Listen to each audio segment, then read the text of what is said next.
창세기 4장 1절에서 8절의 말씀입니다.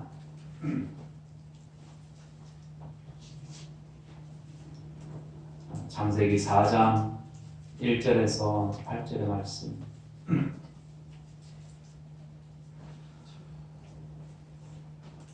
제가 봉독하도록 하겠습니다.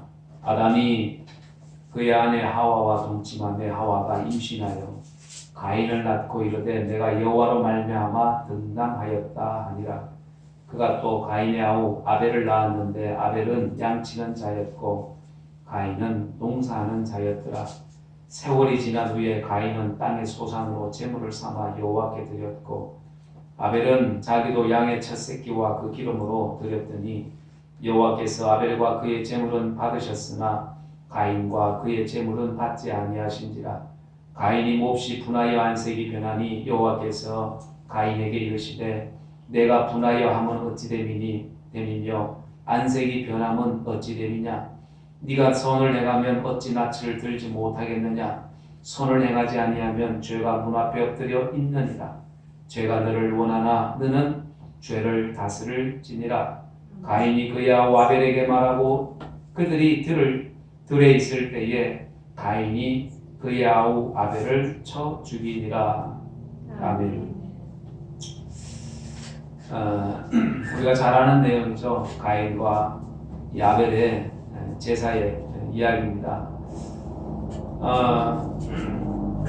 우리가 하나님의 말씀을 듣고 아멘하고 그리고 교회 문을 나서면 그 설교 내용을 잊어버리는 사람들이 많이 있습니다. 저희 어머님도 제가 한 2, 3일에 한 번씩 꼭 그 안부 전화를 드립니다. 전화를 드리면 이제 물어보죠. 오늘 목사님 무슨 말씀 하셨냐고. 그렇게 해서 물어보면 모르겠다 그러세요. 그래서 주일날 저녁에 전화를 하면 오후에나 저녁에나 전화를 드리면 들을 때는 알았는데 교회 딱 문을 나서면 새까맣게 잊어버린대요. 까마귀 고기를 먹은 것처럼 까맣게 잊어버린대요. 그래서 들을 때마다 새롭대요. 하여튼 그래서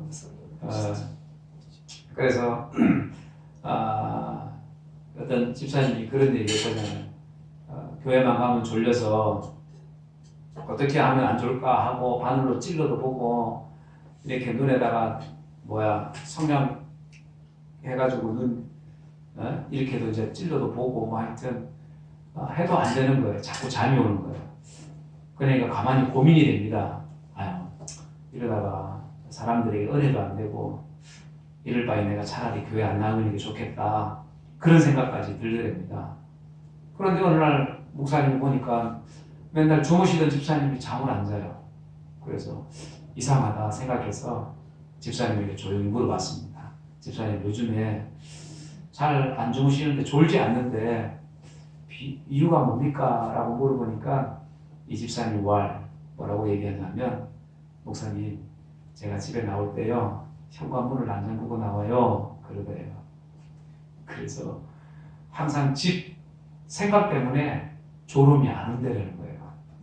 혹시 집에 도둑이 들었을까 어떨까 온통 집 생각하느라고 잠이 안 오더랍니다. 그런데 더 중요한 거는 목사님 설교하셨는데 무슨 말씀인지 하나도 기억이 안 나요. 끝나고 나면 무슨 말씀하셨는지 하나도 기억이 안 난다고 그런 얘기를 해요. 여러분 우리가 하나님 말씀을 듣고 그리고 그 말씀을 우리가 기억하려고 적기도 하고 또 메모도 하고 그렇게 하죠. 그런데 우리가 돌아서면 인간은 망각의 동물이라고 해서 잘 잊어먹습니다. 그래서 안 잊어먹으려고 사람들이 이렇게 자꾸 적기도 하고 성경도 쓰고 예배에 빠지지 않으려고 하고 어쨌든 예배를 드리면 드릴수록 내가 들으면 들을수록 어쨌든 그것이 영의 양식이 되어서 내 안에 쌓이니까 가급적이면 예배는 이렇게 빠지지 않으려고 하는 그런 분들도 있습니다. 어쨌든 이렇게 예배하려고 하는 사람들, 하나님의 말씀을 내 것으로 삼으려고 하고 내 것으로 만들려고 하는 사람들, 그런 사람들도 있습니다. 또 반대로 반대의 사람들도 있겠죠. 오늘 본문에 보면 히브리서 4장에도 나오지만 믿음으로 아벨은 가인보다 더 나은 제사를 하나님께 드림으로 의로운 자라 하는 증거를 얻었다라고 얘기합니다. 믿음으로 아벨은 가인보다 더 나은 제사를 드렸다. 그러니까 이 가인의 제사와 아벨의 제사, 가인의 예배와 이 아벨의 예배, 여기에는 분명히 차이가 있습니다. 여러분들도 마찬가지, 우리들도 마찬가지입니다. 하나님 앞에 예배하고 정말 이 예배에 내가 은혜 받았다.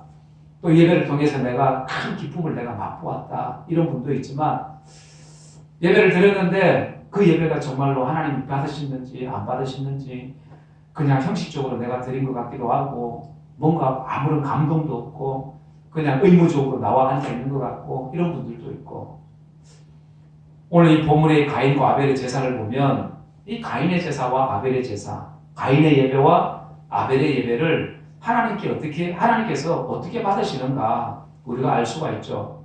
그래서 이 히브리서 4장에 아까 얘기했던 것처럼 믿음으로 아벨은 더 나은 제사를 드렸다.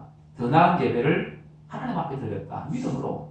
그러니까 예배는 거기에는 반드시 믿음이라는 것이 동반이 되어야 합니다. 믿음으로 내가 하는 것, 믿음으로 예배하는 것, 믿음으로. 하나님을 내가 믿기 때문에, 예수님을 믿기 때문에 우리가 지금 여기 와 있어야 되고 앉아 있어야 되고 내가 살아가는 것, 하는 것 모든 것들이 믿음으로 하는 일이 되어야 된다는 겁니다. 믿음으로 할 때 그것이 신령과 진정으로 하나님 앞에 나아가는 길이 되어진다. 예배도 마찬가지입니다. 하나님은 여기 계시니 예배하는 자가 영과 진리로 예배할 것이다. 영과 진리로. 그러니까 영과 진리는 이 예배에 내 마음을 쏟는 예배입니다. 최선을 다하는 예배. 하나님의 말씀이 내 속에서 역사할 수 있도록, 살아 역사할 수 있도록 그렇게 나를 준비하는 그런 예배, 이런 예배가 되어야 되는 줄 믿습니다. 그래서 하나님 예배를 통해서 우리는 하나님의 은혜를 경험해야 되죠. 어떤 은혜요? 내 문제가 해결되어지고 어떤 여러 가지 내가 기도하는 그런 문제들이 있었는데 그 문제가 해결되어지는 것을 우리는 예배를 통해서 경험해야 합니다. 막혔던 문제들이 해결되어지고 또 여러 가지 많은 어려움의 문제, 건강의 문제, 물질의 문제, 영적인 문제, 인간관계의 문제, 가정의 문제, 이런 문제들 결국 하나님께서는 예배를 통해서 말씀하시고 깨닫게 하시고 응답하시고 은혜 주시고 해결해 주시더라는 거예요. 그래서 우리 믿는 사람들에게 가장 중요한 것이 바로 이 예배입니다. 예배. 히브리서 4장 12절에 보면 하나님의 말씀은 살았고 운동력이 있어 혼과 영과 및 관절과 골수를 찔러 쪼개기까지 한다. 하나님의 말씀, 그 정도로 능력이 있는 말씀이기 때문에 우리가 하나님의 말씀을 듣고 그 말씀대로 내가 살려고 하고 그 하나님의 말씀 앞에 나를 굴복시키려고 하면 하나님께서 그 마음을 받으신다는 거예요. 영과 진리로 하나님은 예배하는 자, 그 자를 찾으실 줄 믿습니다. 그래서 최선을 다해서 몸과 마음과 정성을 다해서 드리는, 예배하는 그 사람을 귀하게 보시고 그 사람의 기도를 하나님께서 또 들으시고 응답해 주시는 줄 여러분들 믿으시기 바랍니다. 그래서 히브리서 4장에 보면 창세기 오늘 본문의 4장에 보면 아담의 두 아들이 있었죠. 가인과 아벨. 둘 다 직업이 있었고 하나님 앞에 제사를 드렸는데 이 본문을 통해서 우리가 깨달을 수 있는 게 뭡니까? 첫째는 우리의 삶, 우리의 예배가 우리가 나중에 하나님 앞에 평가받을 날이 있다라는 겁니다. 그것은 믿음의 평가입니다. 우리 믿음을 하나님께서 평가하신다. 오늘 본문의 말씀을 보면 이렇게 말씀합니다. 3절에 세월이 지난 후에 가인은 땅의 소산으로 제물을 삼아 여호와께 드렸고 아벨은 자기도 양의 첫째 기와 그 기름으로 드렸더니 여호와께서 아벨과 그의 제물은 받으셨으나 가인과 그의 제물은 받지 아니하셨다라고 얘기합니다. 거기에 보니까 세월이 지난 후에 라고 얘기합니다. 세월이 지난 후에. 그러니까 원문에는 시간의 끝이 이르렀으니, 시간의 끝이 이르렀으니 이렇게 말씀을 해요. 그러니까 시간이 끝이 흘렀다라는 것은 하나님께서 거기에 대해서 그 사람들에 대해서 그 사람을 판단할 날이 되었다라는 얘기입니다.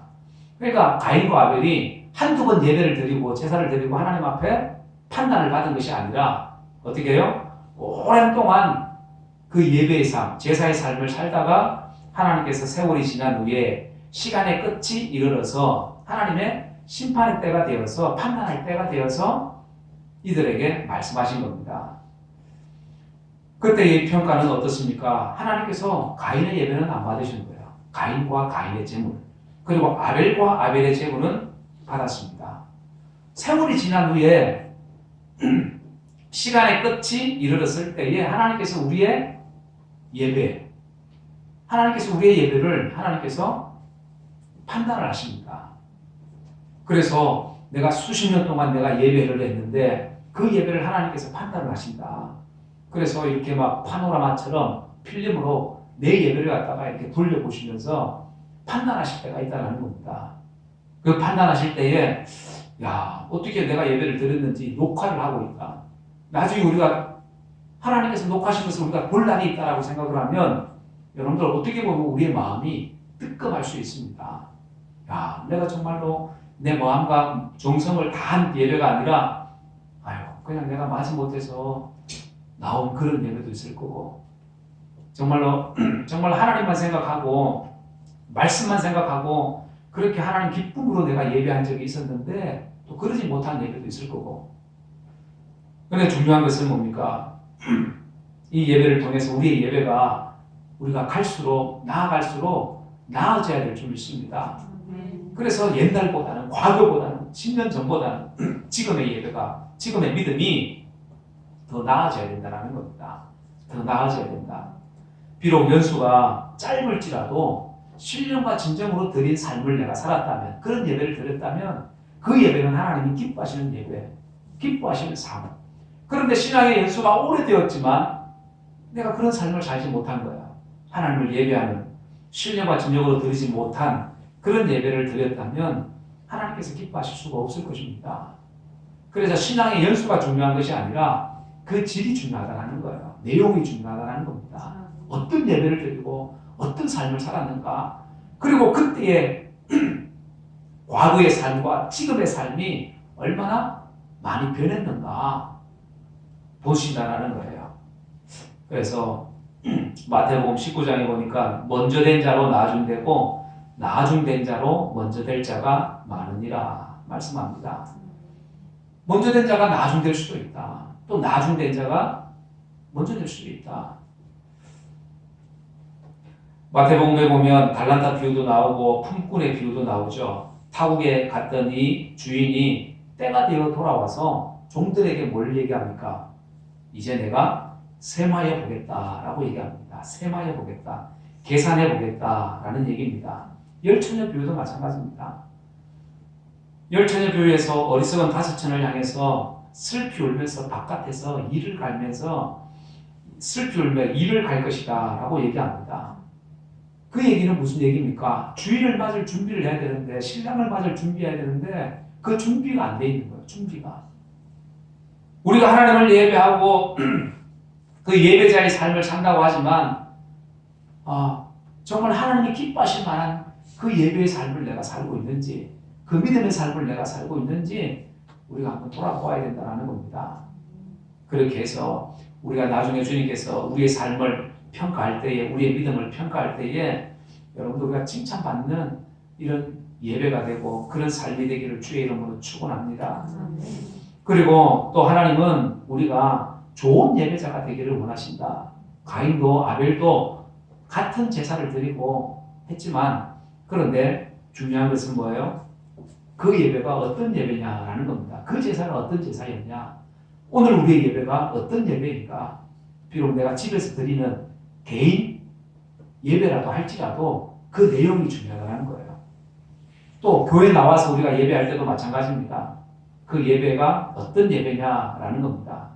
3절에 아까 우리가 읽었던 것처럼 세월이 지난 후에 두 형제가 제사를 드리죠. 그런데 아벨과 그의 제물은 받았는데 가인과 그의 제물은 받지 아니하셨다. 가인의 제물이 하찮아서 하나님께서 안 받으신 것이 아니라 여러분들 여기에 이 가인과 그 제물에는 하나님 중심이 아니라 인간 중심.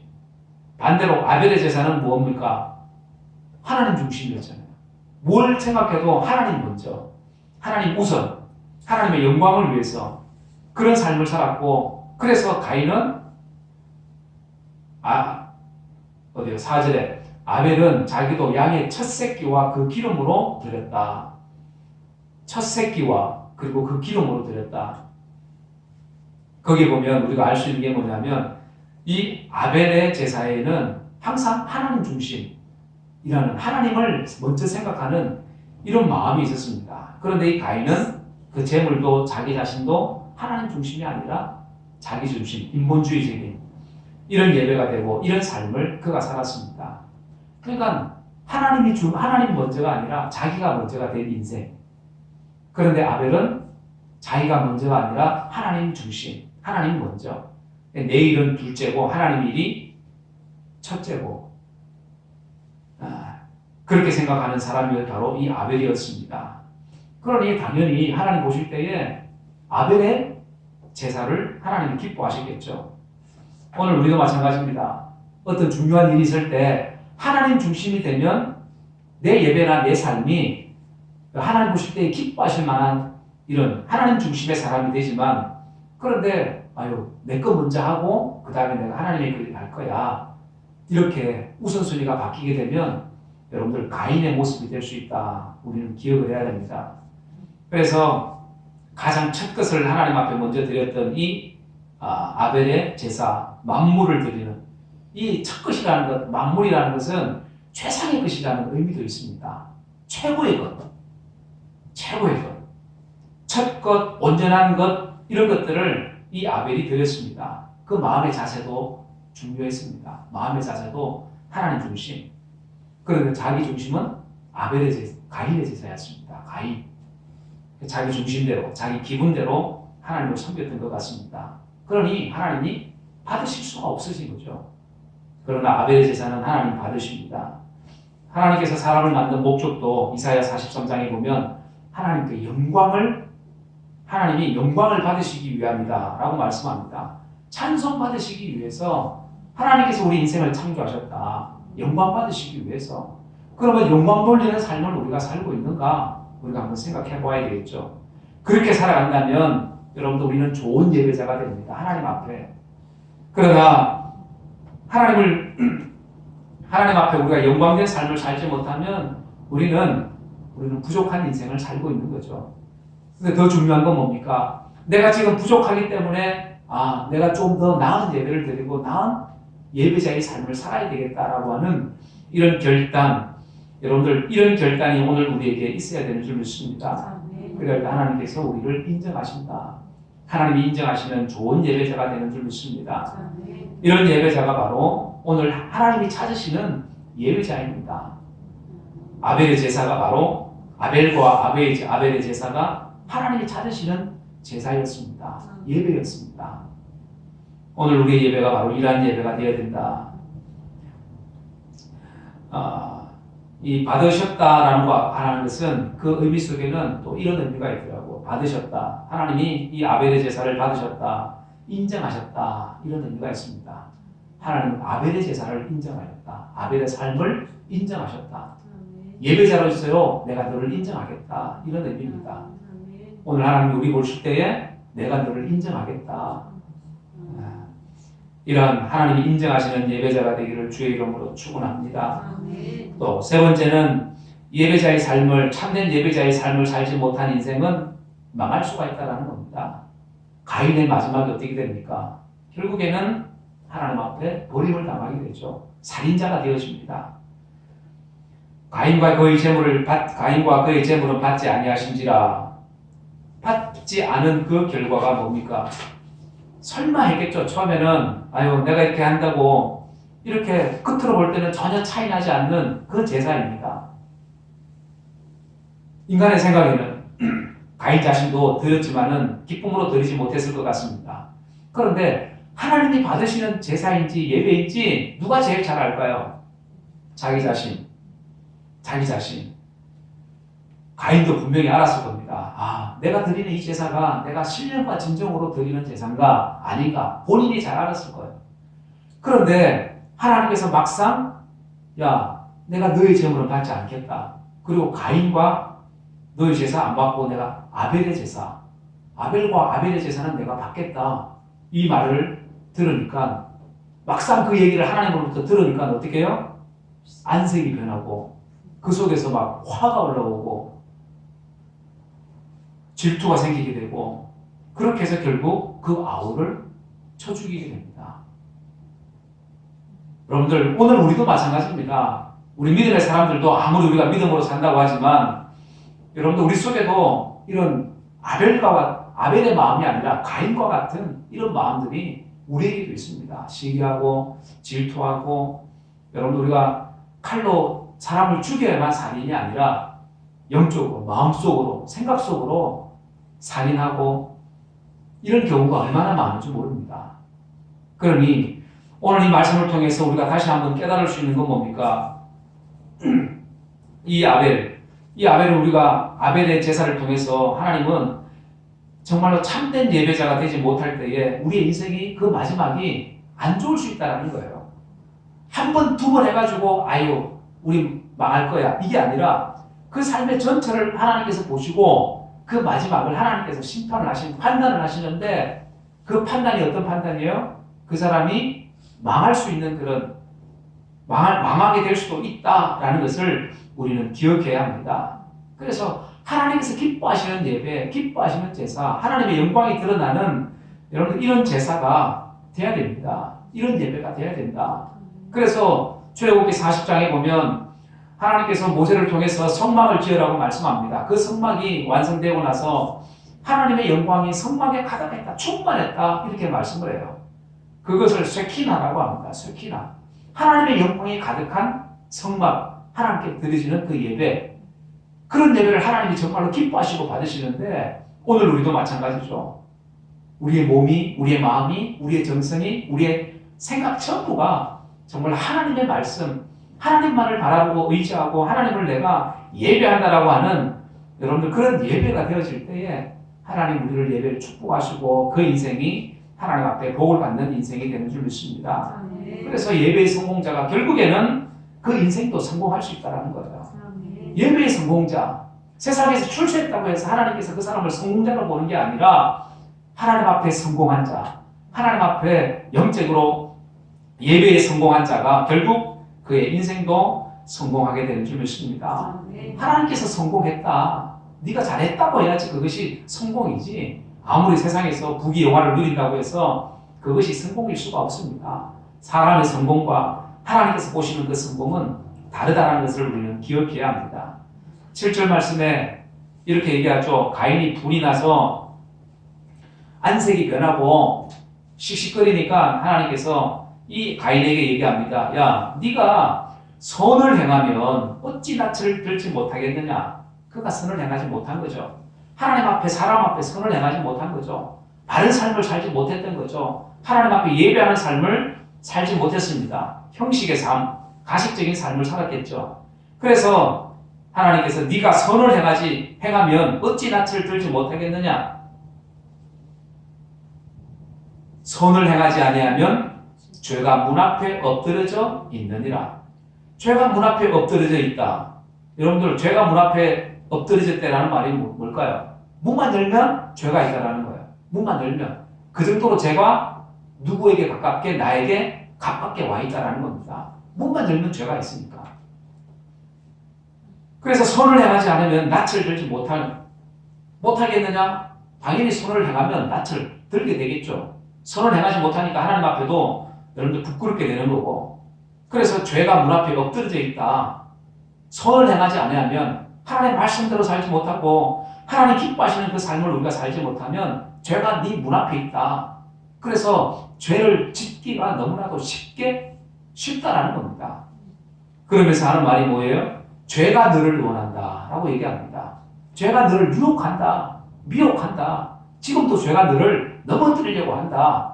그렇지만 너는 어떻게 하라고요? 죄를 다스릴지니라 라고 얘기합니다. 죄를 다스리는 자가 되라. 그 죄에서 넘어지는 자가 아니라 다스리는 자가 되라. 누구든지 죄의 유혹을 받게 됩니다. 어떤 사람이든. 그런데 그 죄 앞에서 넘어지는 자가 아니라 그 죄를 다스리는 자가 되라는 겁니다. 다스리는 자는 어떤 자예요? 선을 행하는 자. 하나님의 말씀을 지키고 그 말씀대로 살려고 하고 그 하나님의 은혜를 구하는, 하나님께서 보실 때 그것이 선이라고 이렇게 말씀하는 그 삶을 살아가는 사람들은 죄가 와도 이길 힘이 있습니다.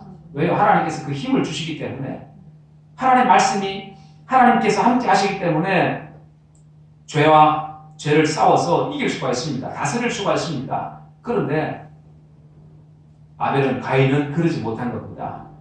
죄가 그 죄를 이기지 못한 거죠. 다스리지 못한 거죠. 그러니 결국 그 아벨도 죽이게 됩니다. 분명히 죄의 유혹이 왔겠죠. 야, 저 돌로 쳐 죽여라. 너 기분 나쁘지? 너 기분 상하지? 너 자존심 상하지? 그러니까 죽여라. 죄가 오는 겁니다. 들어오는 겁니다. 문 앞에서. 그럴 때 그 죄를 이기지 못하고 결국 죄로 인해서 그 인생까지 망하게 되었다는 겁니다. 오늘 이 죄도 마찬가지입니다. 현실에서 우리의 죄, 오늘날 수많은 이런 갈등 속에 우리가 삽니다. 갈등, 여러 가지 이 갈등 속에서 살아갈 때에 우리는 죄 앞에서 넘어지는 자가 아니라 그 죄를 다스리는 자가 되어야 될 줄 믿습니다.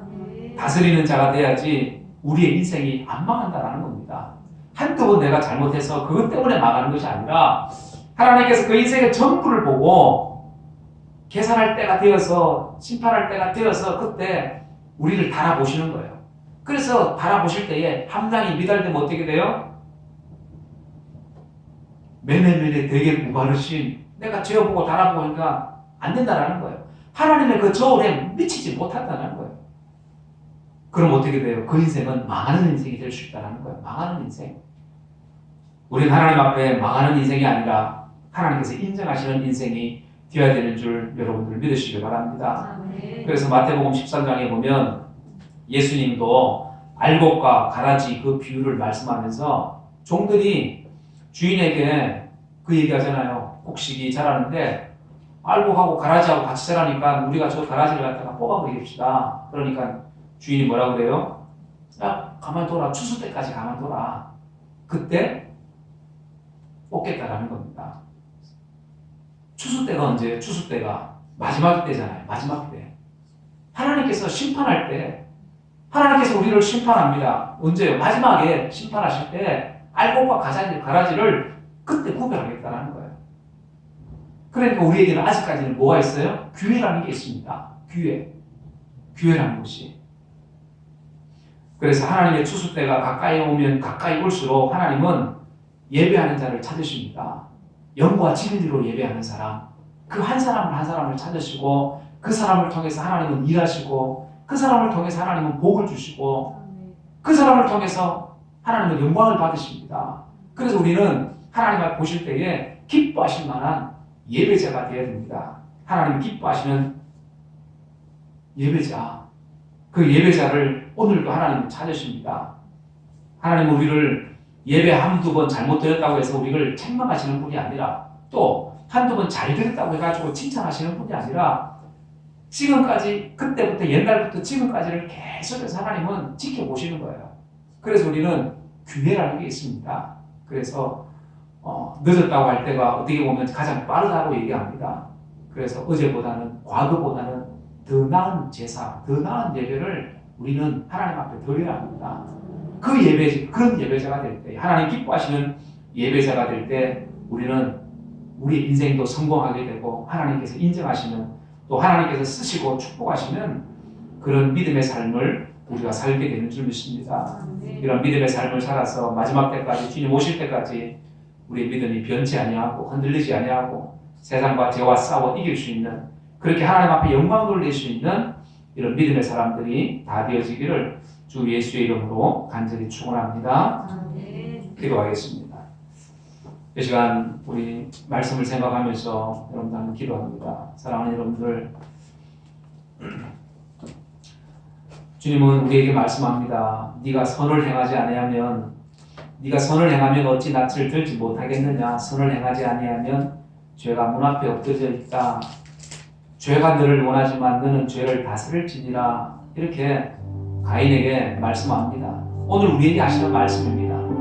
우리는 세상에서 이기는 자가 되어야 되고 승리하는 자가 되어야 되고 하나님 앞에 예배하는 자로 하나님 기뻐하시는 자가 되어야 되는데 그러지 못하게 하는 이 환경들이 있습니다. 죄가 문 앞에 엎드려져 있습니다. 그 죄 앞에서 우리는 때로 넘어지기도 합니다.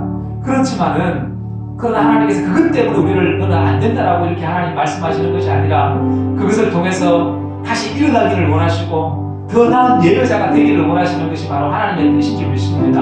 하나님, 내가 오늘 이 말씀을 통해서 정말 하나님 기뻐하실 만한 거룩한 산제사로 산제물로 내가 하나님 앞에 드러지는 삶을 살게 하여 주옵소서. 어제보다 나은 오늘의 삶을 살게 하여 주옵소서. 하나님 앞에 더 가까이 나가는 삶을 살게 하여 주옵소서. 죄와 싸워 이기는 삶이 되게 하여 주옵소서. 그렇게 하나님 앞에 영광되는 삶을 살게 하시고 하나님 기뻐하시는 삶을 살게 하시고 하나님 축복하시는 삶을 살게 하여 주옵소서. 우리 다 같이 한번 통성으로 기도합니다. 고마우신 아버지 하나님, 은혜를 감사합니다. 하나님, 우리가 오늘 하나님 앞에 좋은 예배자가 되기를 원합니다. 예배의 성공자가 되기를 원합니다.